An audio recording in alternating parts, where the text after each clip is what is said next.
அனைவருக்கும் வணக்கம். நான் டாக்டர் கபிலன். புத்தர் காலத்தில் நடந்த ஒரு சின்ன கதை. வழக்கமாக புத்தர் ஒவ்வொரு ஊராக போய் பிரசங்கம் பண்ணிகிட்டு இருப்பார். அந்த மாதிரி இப்போது ஒரு ஊர்லேருந்து இன்னொரு ஊருக்கு இப்போது போயிருக்காரு. அப்போ அந்த ஊரில் ஒரு விவசாயி இருக்கான். அந்த விவசாயி எப்போ பார்த்தாலும் ஒரே கவலையிலேயே இருந்துகிட்ருப்பான். நிறைய பிரச்சனை, ரொம்ப கவலையிலேயே உட்காந்துட்ருப்பான். ஸோ அவன் ரொம்ப கவலைப்படுறான், ரொம்ப கஷ்டப்படுறான்றதை பார்த்து அக்கம் பக்கத்தில் இருக்கிறவங்க அவங்ககிட்ட போய் சொல்கிறாங்க, இது மாதிரி நம்ம ஊருக்கு யாரோ புதுசாக ஒரு சாமியார் வந்திருக்காரு, நீ போய் வேணால் அவரை பாரு, அவர் பார்த்தா கண்டிப்பாக ஏதாவது பிரச்சனைக்கு தீர்வு கொடுப்பாரு அப்படின்னு சொல்கிறாங்க. சரி, நம்ம பிரச்சனைக்கு எங்கேயாவது தீர்வு கிடைக்காதா அப்படின்னு பார்த்துட்ருக்கான். சரி, இவர் மூலமாக நமக்கு தீர்வு கிடைச்சதுன்னா நல்லது தானே அப்படின்னு சொல்லிட்டு புத்தரை பார்க்குறதுக்கு அந்த விவசாயி போகிறான். அவரை போய் பார்த்து அவர்கிட்ட தன்னுடைய பிரச்சனைகள் எல்லாம் சொல்கிறான். சாமி, நான் ஒரு விவசாயி, எனக்கு விவசாயம் மட்டும்தான் தொழில், எனக்கு அது ஒன்று தான் தெரியும், அதை தான் நான் செய்கிறேன், எனக்கு பிடிச்ச தொழில் தான் இது. இருந்தாலும் இதில் நிறைய பிரச்சனைகள் இருக்குது. சில சமயம் பார்த்திங்கன்னா மழையே வராது, மழையே வராமல் பயிரெல்லாம் வாடி போய் அது பெரிய நஷ்டமாயிடுது, ரொம்ப கஷ்டப்பட வேண்டியிருக்கு. சில சமயம் பார்த்திங்கன்னா மழை ரொம்ப ஜாஸ்தியாக பெஞ்சு வெள்ளம் வந்து எல்லா பயிரையும் அடிச்சுட்டு போயிடுது. அப்படி இருந்தாலுமே எங்களுக்கு ரொம்ப பெரிய நஷ்டம். என்னுடைய தொழிலை நான் நிம்மதியாக பண்ணுறதே முடிய மாட்டேங்குது, எப்போ என்ன நடக்கும்னே தெரிய மாட்டேங்குது. அதில் ஒரு பிரச்சனை. சரி, சரி, வெளியில் வேலையில் ஒரு பிரச்சனை அப்படின்னு வீட்டுக்கு போகிறோம் அப்படின்னா, வீட்டில் எப்போ பார்த்தாலும் பொண்டாட்டியோட சண்டை, எப்போ பார்த்தாலும் ஏதாவது சண்டை போட்டுகிட்டே இருக்கா, திட்டிகிட்டே இருக்கா, நிம்மதியே இருக்க மாட்டேங்குது, வீட்டில் நிம்மதியே இல்லை. சரி, பிரிஞ்சு போயிடலான்னு பார்த்தா பசங்க வேறு இருக்காங்க, அவங்களுக்காகவாவது ஒன்றா இருக்கிற மாதிரி இருக்கும், இல்லை அக்கம் பக்கத்தில் ஏதாவது சொல்லுவாங்களே அதுக்காகவாவது ஒன்றா இருக்கிற மாதிரி இருக்குது. சில சமயத்தில் நல்லா இருக்கா, சில சமயத்தில் சண்டை போட்டுட்ருக்கா, என்ன பண்ணுறதுனே தெரியல. சரி, அடுத்து பசங்களை பார்த்தோன்னா, பசங்க நல்ல பசங்க தான், இருந்தாலும் அடிக்கடி ஏதாவது ஒரு தப்பு பண்ணிகிட்டே இருக்காங்க, தப்பு பண்ணி என்னை கோவப்படுத்திக்கிட்டே இருக்காங்க. ஏதாவது ஒரு பிரச்சனை, பசங்களால ஏதாவது ஒரு பிரச்சனை வந்துக்கிட்டே இருக்குது. அவங்கள சமாளிக்கிறதே ரொம்ப பெரிய விஷயமா இருக்குது. ஏன்டா கல்யாணம் பண்ணோம், ஏன்டா குழந்தை பெற்றுக்கிட்டோம் அப்படின்னு ரொம்ப ஒரு மாதிரி டார்ச்சர் ஆகுது. வீட்டில் ஒரு பிரச்சனைனா வீட்டுக்கு வெளியில் இன்னும் வேறு மாதிரியான பிரச்சனை, சொந்தக்காரங்க பிரச்சனை அதுக்கு மேலே இருக்குது. மாமனார், மாமியார், நாத்தனார், மச்சான், இவங்களுடைய தொல்லை பிக்கல் பிடுங்கள் ஒரு பக்கம். இன்னொரு பக்கம் என்னுடைய சைடில் இருக்க சொந்தக்காரங்க, அவங்க ஏதோ கஷ்டப்படுறாங்கன்ட்டு பணம் கொடுத்து உதவி பண்ணுறேன், நான் ஏதோ என்னால் முடிஞ்ச வரைக்கும் நான் உதவி பண்ணேன். இப்போ நான் கஷ்டத்தில் இருக்கும்போது அவங்கக்கிட்ட கொடுத்த பணத்தை திருப்பி கேட்டால் என்னை ஒரு பெரிய கெட்டவன் மாதிரி பார்க்குறாங்க. கொடுத்த பணத்தை திருப்பி கேட்டாலே நான் கெட்டவனாக தெரிகிறேன். சரி, சொந்தக்காரங்க பிரச்சனைனா நண்பர்கள் கூட இருக்கிறவங்க அவங்க மூலமாக வேறு மாதிரியான பிரச்சனைகள்லாம் வந்துட்டுருக்கு. சரி, இது எல்லாத்தையும் தாண்டி அட்லீஸ்ட் நம்ம ஆரோக்கியமாவது இருக்கிறோமா அப்படின்னு பார்த்தா எனக்கு வேறு மூட்டு வலி வேறு வந்துருச்சு, ரொம்ப மூட்டு வலி இருந்துகிட்டே இருக்குது. இதை நினைக்கும் போது எனக்கே பயமாக இருக்குது. ஏன்னா நான் வேலை செஞ்சால் தான் என் குடும்பத்தை காப்பாற்ற முடியும். எனக்கு வலின்னு நான் படுத்துட்டேன்னா அப்புறம் குடும்பத்தை யார் காப்பாற்ற? ஏற்கனவே வாங்கின கடன் அடைக்க முடியாமல் இருக்கே அப்படின்னு அதை வேற நினச்சி ஒரே கஷ்டமாக இருக்குது. இப்படி வேலையில் பிரச்சனை, வீட்டில் பிரச்சனை, பொண்டாட்டி பிரச்சனை, குழந்தை பிரச்சனை, சொந்தக்காரங்க பிரச்சனை, அக்கம் பக்கத்தில் இருக்கிறவங்களால பிரச்சனை, உடம்பு பிரச்சனை, மனசு, இதை நினச்சி மனசு ரொம்ப பிரச்சனை. இவ்வளோ பிரச்சனைகளும் நான் ஏன் உயிரோடு இருக்கணும் அப்படின்னு யோசித்து சரி செத்துடலான்னு யோசித்தா கூட, நான் செத்துட்டா அதுக்கப்புறமா என் குழந்தைங்கள யார் பார்த்துக்கிறது, குடும்பத்தை யார் பார்த்துக்கிறது, அவங்களுக்கு ஏதாவது ஆச்சுன்னா அப்போ அந்த பாவத்தையும் நான்லாம் சுமக்கணும். அதெல்லாம் யோசித்து என்னால் சாகக்கூட முடியல, என்னால் நிம்மதியாக வாழவும் முடியல, நிம்மதியாக சாகவும் முடியல. என்ன தான் பண்ணுறதுனே எனக்கு தெரில சாமி, எனக்கு ஏதாவது ஒரு வழி சொல்லுங்கள் அப்படின்னு அவன் மொத்த பிரச்சனையும் புத்தர்கிட்ட புலம்பி முடிக்கிறான். புத்தர் எல்லாத்தையும் பொறுமையாக நிதானமாக கேட்டுட்டு ஒரு சின்ன புன்னகையோட ஒன்று சொல்கிறார். நீ சொன்ன இந்த பிரச்சனைகள் எதுக்குமே என்னால் உதவ முடியாது, அது உன் பிரச்சனையை நீ அனுபவிச்சு தான் ஆகணும். இந்த வார்த்தையை கேட்டவுடனே விவசாயிக்கு ஒரே ஷாக். என்னடா நம்மளுடைய பிரச்சனைக்கு சாமியார்ட்ட வந்தால் ஏதாவது மந்திரம் பண்ணியாவது ஏதாவது ஒன்று ஒரு தீர்வு சொல்லுவார், இல்லாட்டி ஏதாவது மந்திரம் பண்ணியாவது சரி பண்ணி விடுவார்னு பார்த்தா உன் பிரச்சனைக்கு உதவ முடியாதுன்னு சொல்கிறாரே அப்படின்ட்டு அவன் ரொம்ப அதிர்ச்சி ஆயிடுறான். அவன் முகத்தில் அந்த அதிர்ச்சியை பார்த்துட்டு புத்தர் மேலும் சொல்கிறார், இங்கே ஒவ்வொரு மனுஷனுக்கும் 83 பிரச்சனைகள் இருக்கும். எவ்வளோ? 83 பிரச்சனைகள் இருக்கும். அதோட தான் அவன் வாழ்ந்தாகணும். ஒன்றும் பண்ண முடியாது. நீங்கள் ஏதாவது செஞ்சு அந்த பிரச்சனையை சரி பண்ணணும்னு நினைக்கிறீங்க அப்படின்னா அந்த இடத்துல இன்னொரு பிரச்சனை வரும். ஒரு பிரச்சனை சரி பண்ணுறியா, ஓகே 83 82 ஆச்சா, அடுத்து மறுபடியும் இன்னொரு பிரச்சனை வந்து கரெக்டாக 83 வரும், கணக்கை டாலி பண்ணிடும். நீ எவ்வளோ தான் மாற்றி மாற்றி ஒவ்வொரு விஷயமா சரி பண்ணிட்டு இருந்தாலும் திரும்ப திரும்ப பிரச்சனைகள் வந்துட்டு தான் இருக்கும். அதை அனுபவிச்சு தான் தீரணும். இதை கேட்டோன்னே விவசாயிக்கு ரொம்ப கோவம். ஏன்னா பிரச்சனைக்கு தீர்வு தேடி வந்தால் எப்படி பேசுகிறாருன்னு சொல்லிட்டு கோவமாகவே கேட்குறான். ஒரு சராசரி மனுஷனோட எந்த பிரச்சனைக்குமே தீர்வு கிடையாது அப்படின்னா உங்களுடைய போதனைகள்லாம் எதுக்கு? அந்த போதனைகள்னால என்ன பிரயோஜனம்? இந்த பிரச்சனைகள் நாங்கள் தான் பார்த்துக்கணும், நாங்கள் அனுபவிச்சு தான் ஆகணும் அப்படின்னா நீங்கள் எதுக்கு? உங்களுடைய டீச்சிங்ஸ் தான் எதுக்கு அப்படின்னு கோபமாக கேட்குறான். அதுக்கும் புத்தர் புன்னகைச்சிட்டே ஒரு பதில் சொல்கிறாரு. உன்னோட இந்த பிரச்சனைகளை என்னால் தீர்க்க முடியாது, ஆனால் உன்னோட 84வது பிரச்சனைக்கு என்னுடைய போதனைகள் உதவும் அப்படிங்கிறாரு. 84வது பிரச்சனையா? இருக்கிற 83 பிரச்சனையே இவ்வளோ இருக்கேன்னு யோசிச்சுட்டு இருக்கேன், அது என்ன 84வது பிரச்சனை அப்படின்னு கேட்குறான் அந்த விவசாயி. அதுக்கு புத்தருடைய பதில், எனக்கு எந்த பிரச்சனையுமே இருக்கக்கூடாதுன்னு நினைக்கிற பத்தியா, அதுதான் உன்னோட 84வது பிரச்சனை. பிரச்சனை அப்படின்றது எப்பயுமே இருந்துகிட்டே தான் இருக்கும். பிரச்சனைகள் இருக்கிறது தப்பு இல்லை, ஆனால் பிரச்சனைகளே இருக்கக்கூடாதுன்னு நினைக்கிற அந்த மனப்பான்மை தான் தப்பு. பிரச்சனைகள்ன்றது ரியாலிட்டி, அதுதான் யதார்த்தம். அந்த யதார்த்தத்தை ஏற்றுக்காம அந்த யதார்த்தத்தோட சண்டை போடுறோம் பார்த்தீங்களா, அதுதான் உண்மையான பிரச்சனை. இந்த 84வது பிரச்சனைன்னு புத்தர் சொல்கிறது பிரச்சனைகளே இருக்கக்கூடாதுன்னு நினைக்கிற நம்மளுடைய மனப்பான்மை தான். அந்த ஒரு பிரச்சனையை மட்டும் சரி பண்ணிட்டோம் அப்படின்னா மீதி 83 பிரச்சனைகளுமே நம்மளை கஷ்டப்படுத்தாது. இந்த நம்ம அன்றாட வாழ்க்கையில் சந்திக்கக்கூடிய இந்த 83 பிரச்சனைகளுக்கும் நேரடியான தீர்வு கிடையாது. புத்தர் தான் சொல்கிறார்.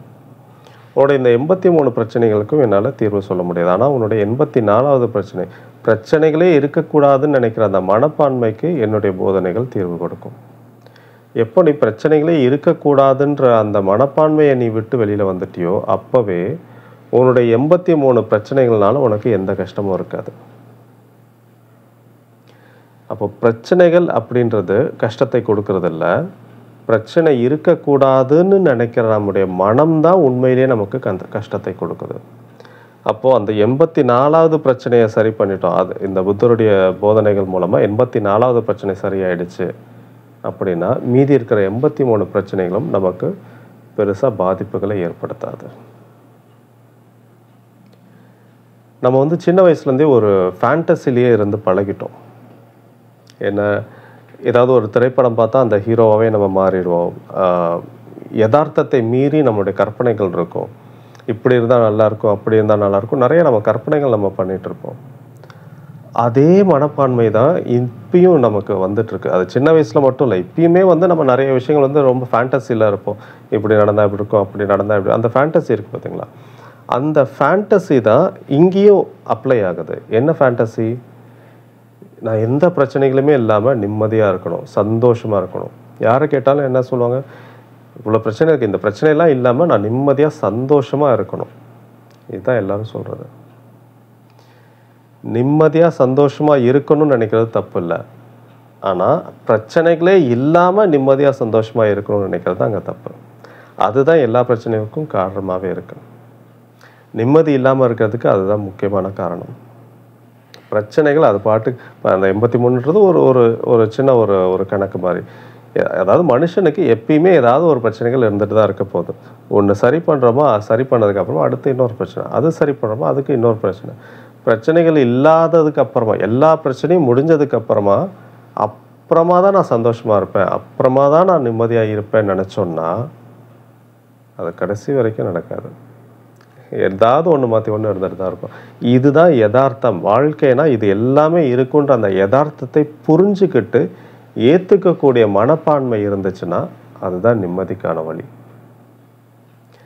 அதுக்காக பிரச்சனைன்னு வந்துச்சுன்னா நம்ம அப்படியே பயந்து ஓடணுன்றதோ இல்லாட்டி அதெல்லாம் பிரச்சனைனா அப்படி தான் இருக்கும் அப்படின்னு சொல்லிட்டு அந்த பிரச்சனையை ஒன்றுமே செய்யாமல் அப்படியே வைக்கணும் அப்படின்றதுக்கு அர்த்தம் கிடையாது. ஒரு அர்த்தம் என்னன்னா, ஒரு பிரச்சனை வந்தா அதை நீங்கள் சமாளிக்கிறீங்க, இல்லை சரி பண்ணுறீங்க, சரி பண்ணியாச்சு ஓகே. ஆனால் ஐயோ எனக்கு ஏன் இந்த பிரச்சனை வந்துச்சு, நான் யாருக்கு என்ன பாவம் பண்ணேன், எனக்கே இந்த கஷ்டம் வருது, நான் எல்லாருக்கும் நல்லது தானே பண்ணேன், இப்படியே சொல்லி சொல்லி சொல்லி புலம்புறது, கஷ்டப்படுறது, பிரச்சனையை நினச்சி கவலைப்படுறது, அழுகிறது, ஃப்ரஸ்ட்ரேட் ஆகிறது, கோவப்படுறது, கோவத்தை மற்றவங்க மேலே காட்டுறது, இதனால எந்த பிரயோஜனமும் இல்லை. ஒரு பிரச்சனைனா அந்த பிரச்சனையை சரி பண்ண முடியுமா, சரி பண்ண எப்பயுமே சொல்கிற ஒரு விஷயம் தான். ஒரு ஒரு பிரச்சனையை ஒரு சில எந்த விஷயத்த உங்களால் சரி பண்ண முடியுமா, மாற்ற முடியுமோ மாற்றுங்க, மாற்ற முடியாததை ஏற்றுக்கோங்க. மாற்ற முடிந்ததை மாற்றுங்கள், மாற்ற முடியாததை ஏற்றுக்கொள்ளுங்கள். இப்போ அந்த பிரச்சனை இருக்குது, அந்த பிரச்சனையை சரி உங்களால் என்ன செய்ய முடியுமோ செஞ்சு அந்த பிரச்சனையை சரி பண்ணிடலாம். சரி பண்ணியாச்சு ஓகே, அப்பாடா இனிமேல் எனக்கு எந்த பிரச்சனையும் இல்லைன்னா, அப்படிலாம் கிடையாது. லைஃப் அப்படி கிடையாது. எப்பயுமே நம்ம ஏதாவது ஒரு விஷயத்தை நோக்கி நம்ம ஓடிட்டு தான் இருக்கோம். நம்ம பணத்துக்காக ஓடுறோம், குடும்பத்துக்காக ஓடுறோம், ஆரோக்கியத்துக்காக ஓடுறோம், பேருக்காக, புகழுக்காக, எல்லாத்துக்கும் ஒன்று மாற்றி ஒன்று எதுக்காக நம்ம ஓடிட்டு தான் இருப்போம். வாழ்க்கை முடியும் போது தான் அந்த ஓட்டம் நிற்கும். அப்போ எப்பயுமே நம்மளை அந்த இயக்கிட்டு இருக்கிறதுக்கு ஏதோ ஒரு ஃபோர்ஸ் இருக்குது பார்த்தீங்களா, இது ஏதோ ஒன்று நம்மளை அந்த ஃபோர்ஸ் பண்ணி தள்ளிக்கிட்டே தான் இருக்கும். எதுவுமே இல்லை அப்படின்னா அங்கே வாழ்க்கையே இல்லை, எல்லாமே முடிஞ்சு போச்சுன்ற மாதிரி. அப்போ ஒன்று மாற்றி ஏதாவது ஒரு விஷயம் இருந்துகிட்டு இருக்கு. இங்கே பிரச்சனைகள் வரக்கூடாதுன்னு நினைக்கிற மனப்பான்மை தான் நம்மளுடைய கஷ்டத்துக்கு காரணம். Pain is inevitable but suffering is optional. வலி அப்படின்றது தவிர்க்க முடியாத ஒன்று, ஆனால் வேதனை தவிர்க்கக்கூடிய ஒன்று. இந்த பிரச்சனை அது அது தவிர்க்க முடியாது. ஆனால் பிரச்சனையினால நம்ம படுற கஷ்டம், அந்த கஷ்டத்தை நம்ம தவிர்க்க முடியும். எப்படி தவிர்க்கிறது? எனக்கு இந்த பிரச்சனை வரக்கூடாதுன்னு நினைக்கிற அந்த மனம்தான் அந்த கஷ்டத்துக்கே காரணம். வருதா, சரி பண்ணுறோமா, சரி பண்ணிவிட்டு அடுத்த வேலையை பார்க்க போகிறோம், இல்லை அடுத்த பிரச்சனையை பார்க்க போகிறோம், அவ்வளோதான். கவலைப்படுறதுனால, கோவப்படுறதுனால, எரிச்சல் ஆகிறதுனால, டென்ஷன் ஆகிறதுனால இங்கே ஒரு பிரயோஜனமும் கிடையாது. நீங்கள் நடந்து போயிட்டு இருக்கீங்க, கால் தட்டி கீழே விழுந்துட்டீங்க, இது யதார்த்தம். கல் இருந்துச்சு, கவனிக்கல, காலை தட்டி கீழே விழுந்து அடிபட்டுச்சு. உடல் இருந்துச்சா வலி இருக்க தான் செய்யும். அடிபட்டால் வலிக்கவே கூடாதுன்ற மாதிரி எந்த ஒரு உடலும் கிடையாது. இரும்பில் செய்யப்படலை. உடல்னா அது ஒரு கல் படும்போது இல்லை அடி படும்போது வலிக்க தான் செய்யும். அதுதான் உடலுடைய இயற்கை தன்மை. அடிபட்டால் ரத்தம் வரும், ரத்தம் வந்துச்சுன்னா வலிக்கும், அது எல்லாமே இயற்கை. இங்கே அடிபடுறதோ ரத்தம் வர்றதோ வலிக்கிறதோ பிரச்சனை கிடையாது. அது நடந்த ஒரு விஷயம், அது ஒரு ஃபேக்ட். கீழே விழுந்துட்டோமா, எந்திரிச்சு தொடச்சிட்டு மருந்து போடுற அளவுக்கு காயம்னா மருந்து போட்டுட்டு நடந்து போக வேண்டியதுதான். முடிஞ்சால் அந்த கல்லை தூக்கி ஓரமாக போட முடிஞ்சால் போட்டுக்கிட்டு போகலாம். இல்லை அடுத்த தடவை அங்கே நடந்து வரும்போது கவனமாக இருக்கலாம். ஓகே, இந்த பக்கம் கல் இருக்குது, கொஞ்சம் தள்ளி போய் கவனமாக போகலாம், அவ்வளோதான். இதுதான் ஃபேக்ட். ஆனால் இங்கே நம்ம என்ன பண்ணுறோம் அப்படின்னா, அடிபட்டதுக்கு ஒரு கதை சொல்கிறோம். என்ன சொல்கிறோம்? எனக்கு எப்பயுமே நல்லதே நடக்காது, நான் ரொம்ப அன்லக்கி, நான் ரொம்ப துரதிர்ஷ்டசாலி, இல்லை எனக்கு நேரம் சரியில்லை, இல்லை காலைல அவன் முதல்ல முழிச்சேன், நேற்று இப்படி நடந்துச்சு, இன்னைக்கு இப்படி நடக்குது, இப்படி ஏதாவது ஒரு கதை சொல்கிறோம். நமக்கு நடந்த ஒரு பிரச்சனையை வச்சு இதனால தான் அப்படியாச்சு, அதனால தான் அப்படியாச்சு, நேரம் சரியில்லை, அது சரியில்லை, இது சரியில்லை, நான் என்ன பாவம் பண்ணணும் தெரியல, இவன் இப்படி பண்ணிட்டான், அவன் ஏதாவது சேவனை பண்ணியிருப்பானோ, இவன் ஏதாவது செஞ்சிருப்பானோ, இவன் கண்ணு வச்சிருப்பானோ, ஏதோ ஒன்று நமக்கு நடந்த பிரச்சனைக்கு, நமக்கு பட்ட அந்த அடிக்கு நம்ம ஒரு 10 காரணம் சொல்கிறோம், ஒரு கதை சொல்கிறோமா, அந்த கதை தான் சஃபரிங்.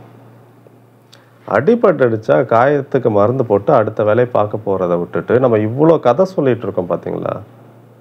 இப்படி ஆயிடுச்சு, அப்படி ஆயிடுச்சு, அப்படி ஆயிடுச்சுன்னு சொல்ல அந்த இதில் அதுதான் அங்கே சஃபரிங். அதுதான் பிரச்சனையை பெருசாக்கி காட்டுது. ஒரு கூழாங்கல் சைஸில் இருக்கிற ஒரு பிரச்சனையை பாறாங்கல் சைஸுக்கு மாற்றுறது அந்த கதை தான்.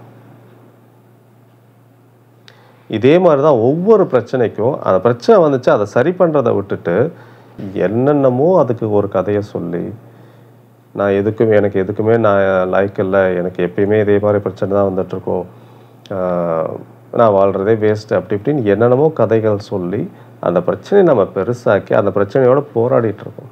ஸோ நம்ம கவலைப்படுறதுனால எனர்ஜி வேஸ்ட்டு, டைம் வேஸ்ட்டு, எல்லாமே வேஸ்ட்டு. அதே எனர்ஜி அதே டைமை பிரச்சனையை சரி பண்ணுறதுக்கு பயன்படுத்தினோன்னா பிரச்சனையை சரி பண்ணிட்டு போகலாம். அடுத்து எப்படி இருந்தாலும் அடுத்து இன்னொரு பிரச்சனை வரும், அதான் அதுக்கேற்றபடி எனர்ஜி டைம் அங்கே ஸ்பெண்ட் பண்ணலாம். நம்ம சஃபரிங் அந்த கவலைப்படுறதுல இதில் நம்ம அதிகமாக டைம் வேஸ்ட் பண்ணுறது தான் முக்கியமான பிரச்சனை. அப்போது அடுத்த பிரச்சனை வரும்போது நமக்கு ஸ்ட்ரென்த் இல்லை. ஏன்னா போன பிரச்சனையிலே அழுது கஷ்டப்பட்டு கோவப்பட்டு எரிச்சல் பட்டு வெறுத்து போய் நம்ம எனர்ஜி எல்லாத்தையும் செலவு பண்ணிட்டோம். அந்த பிரச்சனை சரியாக இருக்கலாம், சரியாகாமலும் கூட போயிருக்கலாம். இப்போ அடுத்து இது வரும்போது சுத்தமாக எனர்ஜியே இல்லை. அப்போ மூணாவது அடுத்து இன்னொரு பிரச்சனை வரும்போது சுத்தம். அப்போ அந்த மாதிரி சமயத்தில் தான் இதுக்கு மேலே என்னால் தாங்க முடியாது, பேசாமல் சூசைட் பண்ணி செத்துடலாம் போல் இருக்கு அப்படின்ற ஒரு மனப்பான்மை அப்போ தான் வருது. ஏன்னா எனர்ஜியே இல்லை, எல்லாம் ட்ரைன் அவுட் ஆகிடுச்சு. ட்ரைன் அவுட் ஆனதுக்கப்புறமா இது வாழ்கிறதுக்கே என்னால் முடியல அப்படின்ற ஒரு மனநிலை அப்போ தான் வருது. அப்போ ஏன் எனர்ஜியை செலவு பண்ணுவானே, அதுக்கப்புறமா ஏன் இவ்வளோ வாழ்க்கையை முடிச்சுக்கலான்னு யோசிப்பானே.